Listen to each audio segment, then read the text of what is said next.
نحمدہ و نصلی علی رسول الکریم اما بعد درود شریف پڑھیں۔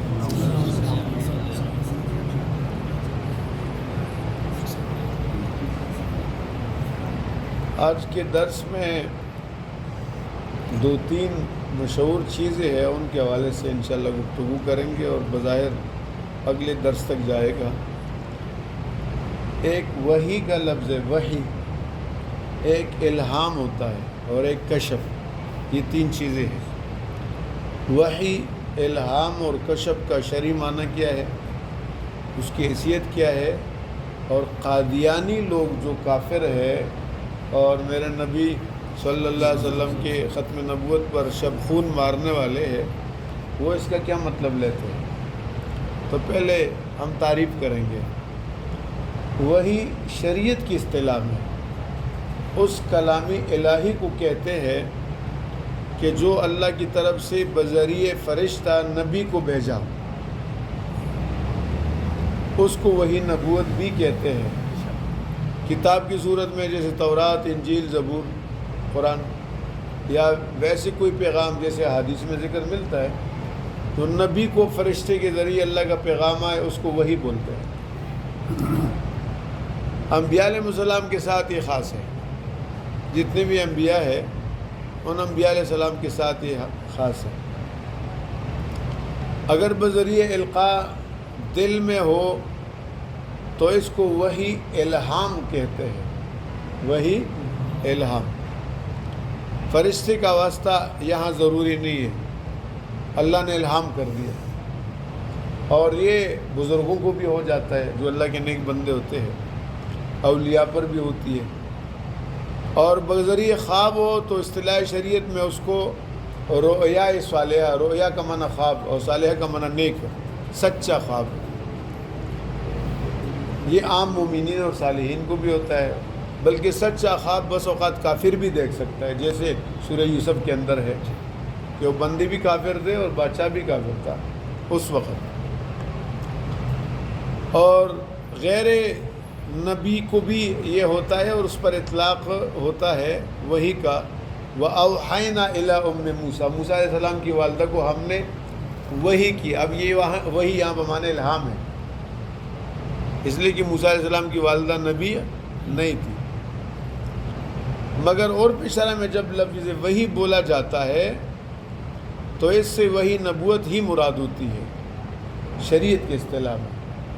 اور یہ ایسے جیسے قرآن پاک میں اعتبار لغت بھی استعمال ہوا ہے، اگر لغت میں دیکھیں تو شیطان کے لیے بھی وحی کا لفظ ہے، کما قال تعالی وَإِنَّ الشَّيَاطِينَ لَيُوحُونَ إِلَىٰ أَوْلِيَائِهِمْ، شیطان اپنے دوستوں کو وحی کرتے ہیں، یعنی وسوسے ڈالتا ہے۔ تو ایک وحی کا معنی وہ ہے جو فرشتے کے ذریعے ہوتا ہے، یہ نبی کے ساتھ خاص ہے۔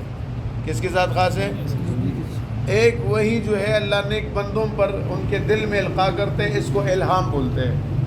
یہ خواب میں بھی ہوتا ہے اور بغیر خواب کی بھی ہوتا ہے، یہ فرشتے کے بغیر ہوتا ہے۔ ایک یہ کہ شیطانی وسوسے ہوتے ہیں، اسی بھی وحی کا لفظ استعمال ہوا ہے، لیکن وہ وسوسے ہوتے ہیں۔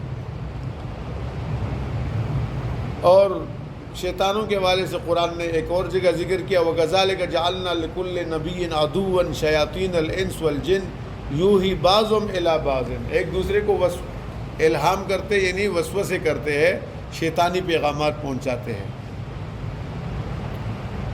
عرف شرع میں شیطانی وسوسوں پر وحی کا اطلاق نہیں ہوتا، وہی نبی کے ساتھ خاص ہے شریعت کے اصطلاح میں۔ لغوی معنی میں وسعت میں نے بتا دیا۔ دوسری چیز الہام ہے، کسی خیر اور اچھی بات کا بلا نظر و فکر غور کے، بلا کسی سبب ظاہری کی من جانب اللہ دل میں القاء ہو جائے،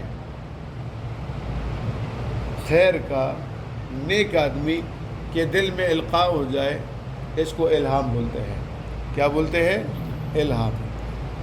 جو علم بطریق حواس حاصل ہو اس کو ادراک حسی، اور جو بغیر حس کے من جانب اللہ ہو اور دل میں آ جائے اس کو الہام بولتے ہیں۔ کرامت بھی آ جاتی ہے، اس میں کشف بھی آ جاتی ہے۔ الہام محض وہ بھی علم ہے، اور فراست ایمانی کے نتیجے میں آدمی کو یہ ملتا ہے۔ حدیث پاک میں اس کا ذکر بھی آیا ہے کہ ایک اعتبار سے یہ وہابی ہے، ایک اعتبار سے کسبی ہے۔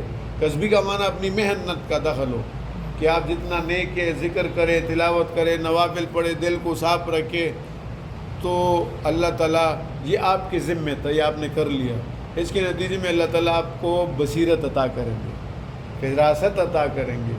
اس کو الہام بھی کہتے ہیں، اللہ کی طرف سے القاء بھی ہوتا ہے۔ تو بہرحال یہ دو چیزیں ہو گئی، ایک وحی اور ایک الہام۔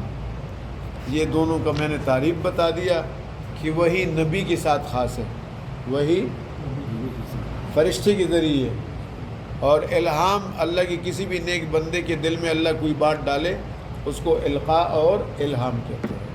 یہ دو باتیں سمجھ گئے، پھر انشاءاللہ تیسری پر گفتگو کریں گے۔ الحمدللہ رب العالمین والعاقبۃ للمتقین، الصلاۃ والسلام علی رسولہ محمد وآلہ وصحبہ اجمعین۔